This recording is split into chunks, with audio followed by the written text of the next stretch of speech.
저는 오늘 시편 112편 1절에서 10절까지의 말씀으로 의인에게 주어지는 복에 대한 말씀으로 여러분과 은혜를 받기를 소망합니다.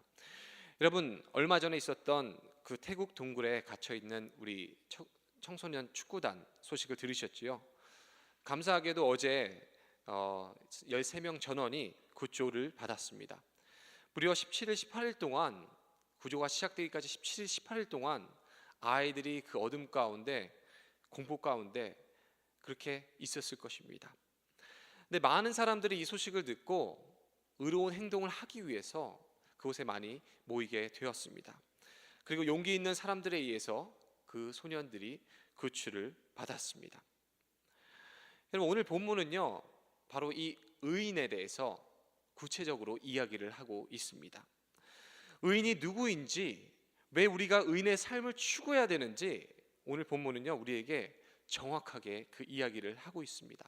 어제 시편 111편은요, 하나님의 그 창조적인 그 기적을 찬양하고 조명했다면, 오늘 본문은 바로 그 의인의 삶, 그 창조주가 만드신 그 의인의 삶이, 또 의인의 성품이 무엇인지를 오늘 이야기를 하고 있습니다. 여러분, 과연 의인은 누구일까요? 오늘 본문 1절은 이렇게 기록하고 있습니다.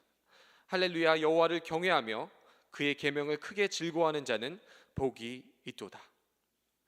의인은요, 여호와를 경외하는 자라고 말씀합니다.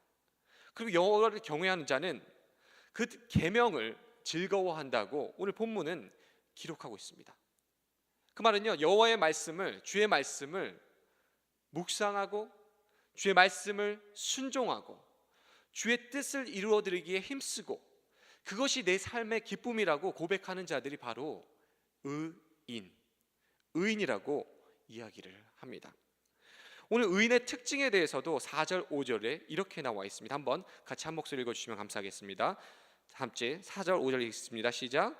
정직한 자들에게는 흑암 중에 빛이 일어나나니 그는 자비롭고 긍휼이 많으며 의로운 이로다. 은혜를 베풀며 꾸어주는 자는 잘되나니 그 일을 정의로 행하리로다. 의인의 특징이 어떻습니까? 이 의인은요, 자비롭고요, 긍휼이 많고 은혜를 받은 것을 흘려보내는 사람이라고 본문은 기록하고 있습니다. 먼저는 의인은 하나님과의 관계에 있어서 주의 계명을 지키고 주의 말씀을 지키는, 주의 말씀을 경외하는 그 자들이 의인이라고 얘기했으면, 오늘 4절 5절에서는 이제 수평적인 우리 이웃과의 관계에서도 그 의인의 모습이 드러난다고 이야기를 합니다. 자비롭고 은혜를 베풀 줄 아는 사람. 여러분들, 우리가 살아갈 때 자비롭고 은혜를 베푸는 게 쉬운 일일까요? 어려운 일일까요? 여러분과 저는요, 의인입니다. 여러분 믿으십니까? 아멘. 예수님 때문에 우리는 의인이 되었습니다. 하나님께서 우리를 일방적으로 칭히 우리를 의롭게 하셨어요. 근데 의인의 삶을 살아가는 건요, 쉽지가 않습니다. 러시아 대문호 도스토옙스키 작품에 보면은 카마바조프의 가해 형제들이라는 그런 글귀에 보면 이런 장면이 나옵니다. 한 귀부인이 교회 어떤 장로님을 찾아가 이런 대화를 나누는데요. 장로님, 나는 전 세계 문둥병자들의 발에 무릎 꿇고서 한 사람 한 사람 그 상처에 입을 맞출 정도로 사랑이 많다고 생각했습니다. 그런데 내가 잠이 든 밤중에 옆방에서 갓난아이가 계속 울었다면 나는 그 아이를 죽이고 싶은 심정이 듭니다. 여러분, 저는요, 이 글에 굉장히 동의를 하였습니다. 이래봬도 제가 이 두 손으로 제 아내 산후조리를 한 3주 동안 했던 사람입니다. 이 아이가요, 1시간마다 울어 제끼는데 울면 밥을 줘야 되잖아요. 그리고 나서 어떻게 해야 돼요? 젖병은 또 소독을 해야 됩니다. 제가 또 이 미역국을 끓이는 데는 달인이 되었습니다. 그 3주 동안은요, 미역국을요 거의 매일 같이 끓이는데, 또 사랑하는 아내 또 아주 좋은 음식 먹인다고 매일 이 국을 끓이는데 냄새 맡기도 힘들더라고요.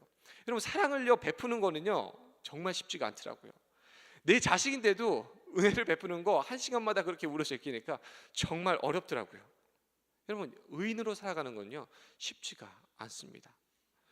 여러분, 근데 주님은요 우리에게 의인으로 살아갈 것을요 명령하십니다. 그렇기 때문에 우리는요 의인으로 살아가야 돼요. 근데 의인으로 살아갈 때 우리에게는요 benefit, 이득이 있습니다. 이익이 있습니다. 바로 성경은요, 오늘 본문은 의인에게 주시는 복에 대해서 주님은 우리에게 말씀하고 계십니다. 그 첫 번째 복은 바로 주님께 영원히 기억되는 축복. 주님께서 영원히 기억해 주시는 복이 의인에게 있다는 사실입니다. 한번 6절 말씀을 함께 읽겠습니다. 시작. 그는 영원히 흔들리지 아니하며 의인은 영원히 기억되리로다. 아멘. 여러분, 사실 이 말씀만 읽어도요, 저희들에게는 힘이 생겨납니다. 악인의 욕망, 악인은요, 성경에서 오늘 본문 말씀에서 잊어버린다고, 기억되지 아니된다고 얘기를 하고 있습니다.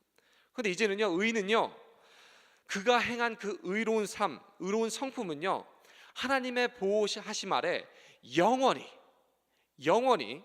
기념되고 기억될 것이라고 오늘 본문은 약속하고 있습니다. 그게 바로 의인이 받는 상급이자 우리가 받는 축복입니다. 여러분, 하나님이 우리를 기억하신다고 한다면 얼마나 감사한 일인가요? 세상 사람들이 몰라줘도 우리 주님만 기억한다면 우리는 이 삶을 살아갈 맛이 있다는 사실입니다. 주님이 여러분과 저를 구별하시고 기억하시고 우리를 영원히 기억해 주신다는 축복의 말씀입니다. 이것뿐만이 아닙니다. 수직적인 이 관계 가운데 하나님이 우리를 기억해 주시기도 하지만 수평적인 이웃 관계에서도 의인의 삶은요, 그 명예와 영원히 기념된다고 오늘 본문이 그 이야기를 하고 있는 것입니다. 오늘 9절 말씀에 이렇게 나와 있습니다. 여기에 보시면 그의 재물을 흩어 빈궁한 자들에게 주었으니 그의 의가 영구에 있고 그의 뿔이 영광 중에 들리리로다. 여러분, 이 뿔이라는 것은요, 바로 의인이 받을 명성과 명예를 의미하는데요, 의인은요, 그 명성과 그 명예가 영원히 기억된다고 됩니다. 하나님께서 우리가 하는 그 의로운 삶들을 기억해 주실 뿐만 아니라 이웃의 사람들도 그 일들이 영원히 기억될 수 있도록 주님께서 우리에게 복을 주시겠다는 약속의 말씀입니다. 여러분, 얼마 전에 여러분 잘 아시는 필리핀 대통령 우리 두테르테, 이 발음도 어렵습니다. 이 대통령이 망언을 굉장히 많이 합니다. 근데 얼마 전에 좀 우리 개신교, 우리가 예수님 믿고 있는 신앙인들에게 좀 안 될 말을 했습니다. 어제 담임 목사님도 그 얘기를 좀 나눠주셨는데, 저도 이 신문을 읽고 굉장히 좀 충격을 받았는데요, 뭐라고 얘기를 했냐면 신이 바보 같다고 얘기를 했습니다. 그러면서 한 그 열린 과학기술 주간 개막식 연설에서 이렇게 얘기를 했습니다. 신이 존재한다는 논리가 어디 있느냐? 누구든지 신과 함께 찍은 사진이나 셀카로 신을 볼 수 있고 신과 대화할 수 있다는 것을 입증하면 즉시 대통령직에서 물러날 건다고 호언장담을 했습니다.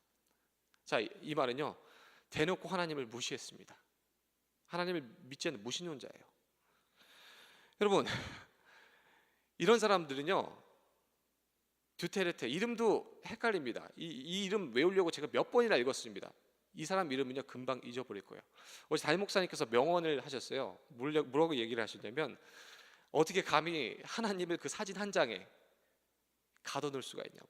저는 굉장히 공감합니다. 참 어리석은 사람이죠. 이 사람이 회개하지 않고 악인의 길로 쭉 가잖아요. 이 사람의 이름은요, 금방 잊어버렸습니다. 제가 대통령 이름을 얘기했는데 이름 기억하시나요? 이름도 헷갈립니다. 이렇게 하나님 거부하고 저주하고 대놓고 하나님 믿지 않겠다고 얘기하는 그 사람, 오늘 본문 그 악인은요, 소멸된다고 나옵니다. 그 이름은요, 기억되지 않는다고 나와요. 의로운 삶을 살아가는 여러분과 저, 힘들지만 애쓰고 주의 말씀대로 경외하며 나아가려고 하는 여러분과 저는 주님께서 영원히 기억하시고 주님께서 영원히 여러분의 그 의로운 행동들을, 의로운 일들을 예수님 때문에 영원히 기억하시다는 그 약속의 말씀을 오늘 우리에게 하고 계시다는 사실입니다. 아멘. 그 말씀만 붙잡고 살아도 우리에게는 힘이 되고 또 의지가 되기도 합니다. 여러분, 중국 섬서성 역사박물관에 가보면 진나라, 한나라 이런 시대의 유물들이 굉장히 많다고 합니다. 여러분, 옛날에는 아시다시피 교회가 발달해서 이 도기로 이 군인이나 또 유명한 사람들을 이렇게 만들었습니다. 그래놓고 이 도기로 만든 사람을 보면요, 그 전시물 중에 옷을 입은 사람들도 있고 옷이 벗겨진 사람들도 있다고 합니다. 근데 특이한 것은 귀족들이나 고급 장군들은요, 옷을 다 벗고 있고 하위 병사들이나 평민들은요, 옷을 입고 있다고 합니다. 근데 그 이유가 참 역설적입니다. 지위가 높은 사람들은요, 예전에 이 독일어 이 형상을 만들 때에 옷을 무엇으로 썼냐면요, 비단 옷으로, 아주 값비싼 비단 옷으로 썼다고 합니다. 그러니까 이 비단 옷이 몇천 년 지나가니까 어떻게 돼요? 다 썩어서 없어져 버립니다. 근데 이 하위 계급 평민들은요, 값비싼 그 비단 옷을 살 돈이 없으니까 뭐로 만들었냐면 흙으로 그 옷을 위험 있게 덮었다고 합니다. 여러분, 의로운 삶을 살아가면요, 그 세월이 지나가면요, 이렇게 보잘것없는 것처럼 보이기도 하고 남들이 알아주는 그런 일들이 아닐지라도 오래오래 기억된다는 그런 가치가 있다는 그런 교훈의 메시지도 우리에게 줄 수 있습니다. 값비싸, 그때 화려해 보이고 값비싸 보이는 그런 옷들은요, 썩어 없어졌습니다. 근데 아무도 인정해주지 않을 것 같은 하나님 보시기에 그런 의로운 작은 행동들은요, 오랫동안 그 가치가 남아있고 인정이 된다는 사실입니다. 여러분, 꼭 기억하실 게 있습니다. 무엇이냐면 우리들은요, 예수 그리스도의 옷으로 입었습니다. 믿으십니까? 아멘. 로마서 13장 14절 말씀에 오직 주 예수 그리스도의 옷 입고 정욕을 위해 육신의 일을 도모하지 말라고 말씀하십니다. 우리는요, 하나님께서 영원히 기억하실 수밖에 없습니다. 왜요? 그리스도로 옷을 입었기 때문에. 아멘. 여러분, 그렇기 때문에 우리는요, 하나님의 은혜로, 그 칭의, 그 주님의 전적인 공로로 우리는요, 그리스도의 옷으로 입었기 때문에 우리는요, 영원히 하나님께 기억될 수밖에 없다는 존재입니다. 여러분, 이 말씀이 우리에게는 얼마나 큰 은혜가 됩니다. 여러분, 이것뿐만이 아닙니다. 베드로전서 1장 7절에는요, 이렇게 우리에게 약속하고 있습니다. 그리스도로 옷 입은 자들, 의인의 삶을 살아가는 자들에게는요, 너희의 믿음의 확실함은 불로 연단하여도 없어질 금보다 더 귀하여 예수 그리스도께서 나타나실 때에 칭찬과 영광과 존귀를 얻게 할 것이니라. 아멘. 주님을 만나는 그날 우리는요, 주님께서 영원히 기억하실 뿐만이 아니라 칭찬과 영광과 존귀를 우리에게 하시겠다는 주님의 약속의 말씀이 있습니다. 그렇기 때문에 우리는요, 의인의 삶을 추구하며 남들이 알아주지 않아도 이 의인의 삶을 한 걸음 한 걸음 주님 손 꼭 붙잡고 성령의 인도하심 가운데, 조명하심 가운데 우리는 살아가야 될 줄로 믿습니다. 아멘. 두 번째는요, 우리에게 이 의인의 삶이 주는 복이 있습니다. 바로 견고한 믿음의 복입니다. 한번 7절 8절 말씀 한 목소리 읽겠습니다. 7절 8절 말씀을 같이 읽습니다. 시작. 그는 흉한 소문을 두려워하지 아니하며 여호와를 의뢰하고 그의 마음을 굳게 정하였도다. 그의 마음이 견고하여 두려워하지 아니할 것이라. 그의 대적들이 받는 복을 마침내 보리로다. 오늘 본문은요, 의인의 믿음은요, 견고하다고 이야기를 합니다. 의인들에게 주시는 이 복은요, 견고한 믿음입니다. 하나님만을 신뢰하고 하나님의 말씀대로 순종하며 나아갈 때에 우리가 잠시 이 세상 가운데 사단이 주는 유혹과 세상이 주는 조롱과 잠시 흔들릴 수는 있으나 우리는 곧 다시 제자리로 돌아와서 견고하게 서게 될 줄로 믿습니다. 왜냐하면 우리는 그리스도로 옷 입고 성령의 인도하심을 받아 살아가는 그러한 하나님의 사람들이기 때문에, 하나님의 자녀들이기 때문에 그렇습니다. 우리는요, 잠시 흔들릴 수는 있으나 우리는 이 견고한 믿음을 가지고 주님과 함께 동행하며 나아가게 될 것입니다. 우리는 오늘 본문에서 어떻게 하면 우리의 믿음이 견고해지나요? 오늘 1절이 반복해서 또 이야기를 합니다. 하나님을 경외하고 그의 계명을 즐겁게 지키는 자. 그런 사람들이 바로 의인이고, 그런 사람들이 이 견고한 믿음을 갖고 오늘도 이 시대 가운데 진리 안에 뿌리를 깊게 내리고 살아갈 수 있다는 그런 원동력, 힘이 된다는 말씀을 오늘 주님께서 우리에게 말씀하시고 계십니다. 여러분, 그렇기 때문에 오늘도 우리는 하루를 살아갈 때에 이 주님 닮은 모습으로 살아가야 됩니다. 주님을 경외하고 주님 닮기로 작정하고 애쓰고 이 의인의 삶을요, 살아가야 됩니다. 주님 말씀하시면 순종하고, 주님이 하지 말라고 하시면 멈추고, 주님이 가라 하시면 가고, 주님이 이런 이야기 하라고 하시면 말씀의 기준을 받아 하고, 또 하지 말아야 될 이야기를 하지 말고, 우리는요 주님 닮은 모습으로 살아가야 됩니다. 왜요? 우리는 그리스도의 옷으로 입었기 때문에. 또 한 가지는요, 우리는 의인의 삶을 추구하셔야 됩니다.